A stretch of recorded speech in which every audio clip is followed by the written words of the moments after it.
샬롬. 오늘은 2020년 첫 금요일 예배입니다.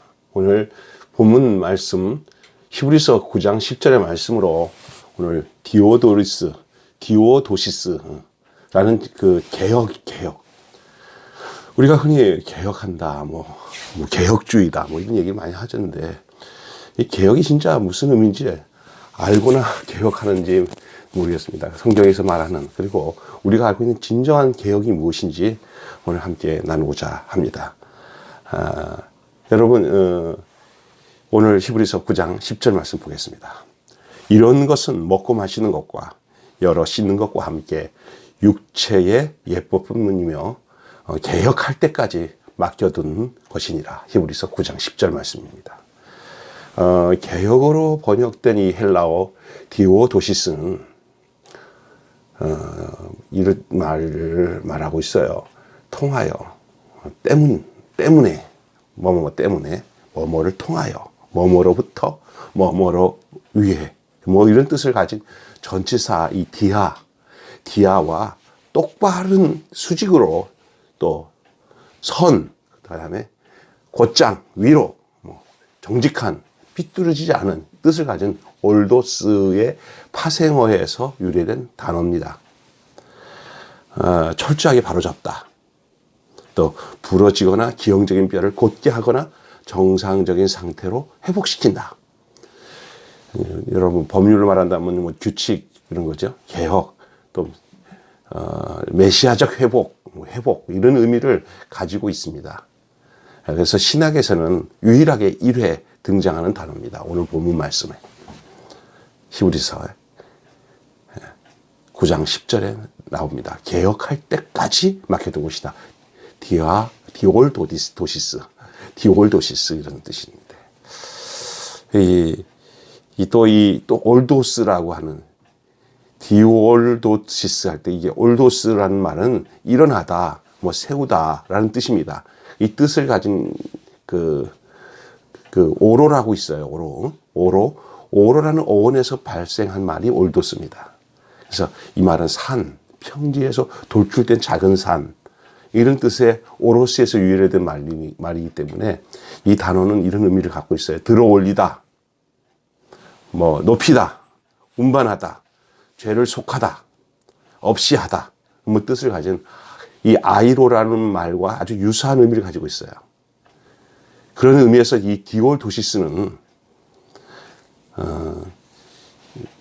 이제 개혁이라고 말하잖아요. 개혁, 번역을 하면 개혁인데, 이건 단순히 없는 국어 사전에서 나오는 어떤 제도나 어떤 기구 따위를 새롭게 뜯어 고치는, 뜯어 고쳐서 수리하고 수정하는 그런 개념의 차원의 말과는 다른 말입니다. 위로의 회복인 허물과 죄로 죽었던, 에베소서 2장 1절에 허물과 죄로 죽었던 그 어둠의 자리에서, 그 흑암의 자리에서, 사망의 자리에서 하나님과 사귐이 있는 참 생명의 빛으로서의 회복을 의미하는 거예요. 이 말은 뭐냐? 성경에서 이 개혁이라는 이 결과가 어떤 거냐면은 사망을 통하여서 생명 안으로 들어가는 거. 에크투 디다투 에이스텐 조엔이라는 말인데, 이 말은 요한복음 5장 24절에 사망에서 생명으로 옮겼느니라. 위치 변동, 존재가 바뀌는 거, 근원적으로 시작되는 거. 이게 여러분이 어떻게 근본이 안 바뀐다면 되는 건 다 가짜예요.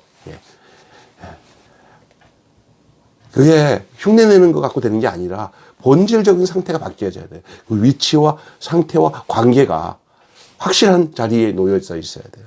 사망에서 생명으로. 개혁은 그것을 말하는 거예요.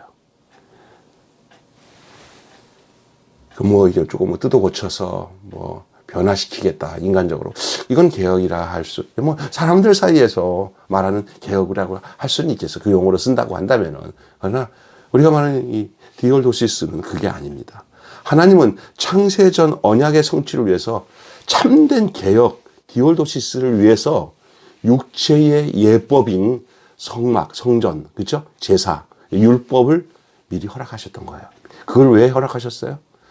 이 참된 개혁을 위해서, 언약을 성취하기 위해서 주님께서, 하나님께서 이것을 마련해 두신 거예요. 허락해 주신 거예요.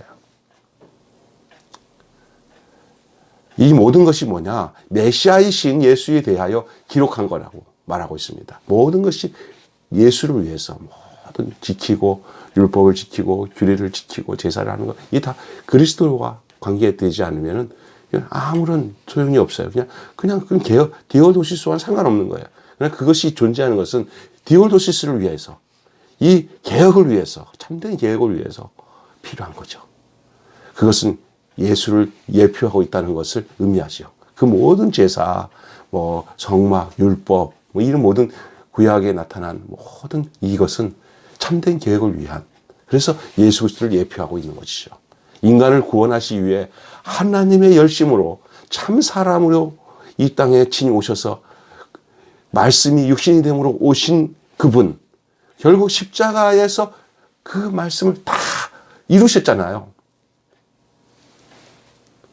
그러나 하나님처럼 된 인간들은 말씀을 통해서 그 처음 자리를 깨닫지 못하고 도리어 선악의 주체자로서 하나님의 말씀을 꼭 자신이 소유한 것처럼 지켜보겠다고 하면서 신기를 빼지 않고 그 신기를 가지고, 인간적인 신기를 가지고 스스로가 본다고 하지만 영적인 소경의 자리와 안질병의 자리임을 스스로 폭로하고 있는 것이죠.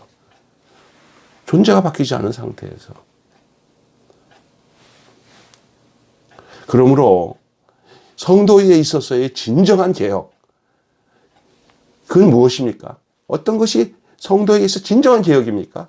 그것은 소경의 자리에서 내가 곧 길이요, 내가 곧 진리요, 생명이다라고 말씀하신 예수님의 말씀에 순종하고 그 예수님과 하나가 되어, 그리스도와 하나가 되어 연합되어 그 존재로 길로서의 삶, 진리로서의 삶, 생명의 삶이 그의 자신의 삶이 되는 그 위치, 그 존재, 그것이 개혁이에요. 이거예요, 이거. 네, 맞습니다. 내가 바로 소경입니다. 라고 고백함으로써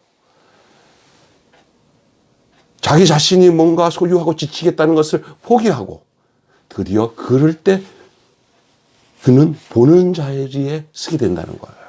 그 예수님이 내가 본다고 하니 거저 소경으로 있다, 그렇게 말씀하지 않았습니까? 이게 뭡니까? 그리스도를 보는 자리, 이 호라오의 자리는 내가 소경이라고 고백하는 데서 시작됩니다. 그리스도가 열어주시지 않는 한 볼 수 없는 것이 바로 보는 거예요. 자기 스스로, 자기의 지식으로, 자기의 능력으로, 자기의 방법으로 안 됩니다.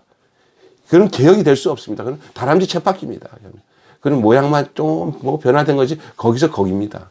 이 땅에 사람으로서 진정으로 개혁될 디오돌리스는 없습니다. 안 됩니다. 하나님으로부터 시작되지 않고서는 될 수 없습니다. 그래서 네, 맞습니다. 내가 걷지 못하는 사람입니다. 내가 걷지 못하는 자라고 고백할 때 그는 그리스도를 향하여 똑바로 걷는 삶을 보게 될 것입니다. 오늘도 모든 것을 겉으로만 보고, 모든 것을 겉으로 보고 사는 사람들이 얼마나 많습니까? 그러나 이제는 겉으로만 보지 않고 그 속에 담긴 생명과 진리의 말씀을 보고 깨달아 그 존재로서 그 생명의 말씀을 품고 사는 자가 바로 진정한 개혁자입니다. 오늘날 개혁을 외치는 자들의 그 개혁과 오늘 성경에서 말하고 있는 그 개혁에는 엄청난 차이가 있습니다. 시작이 다릅니다. 근원이 다릅니다. 소가 아무리 사람 흉내도 소예요. 개가 아무리 사람 흉내도 개예요. 그리고도 사람이 됐다, 소가 사람이 됐다 할 수 없고 개가 사람이 됐다 할 수 없어요. 사람이 되는 것이 곧 개혁이에요. 짐승의 자리를, 그 이성이 마비된 그 하나님과의 관계없는 자리에서 생명의 자리로 옮겨 그 존재로서 시작될 때 그 인격에서 진정한 개혁은 이루어진다 할 수 있습니다.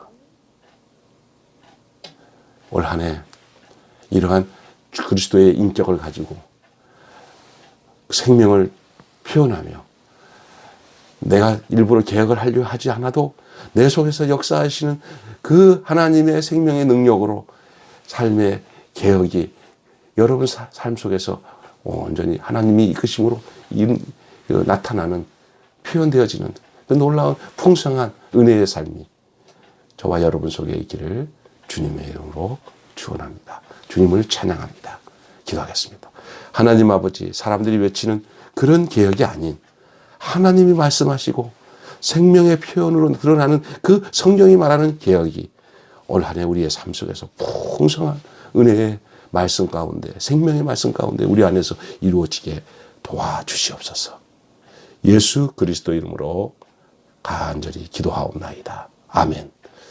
이후로 드려질 찬송 부르시고 주기도문으로 예배를 마치면 되겠습니다.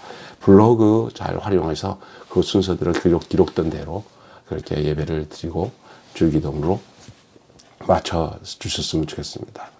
주일 예배도 그냥 이렇게 비대면으로 이번 주까지는 하고 나라의 정책이 어떻게 바뀌는지 보시고 우리가 그런 데서 신축성 있게 우리가 잘 판단해서 하나님의 백성으로서 덕을 끼치고 그래도 이렇게 비대면으로 예배를 드리지만 절대 신앙이 흔들리지 않고 더 하나님을 향하여 사모하는 마음이 여러분 속에 충만하시기를 예수님의 이름으로 축원합니다.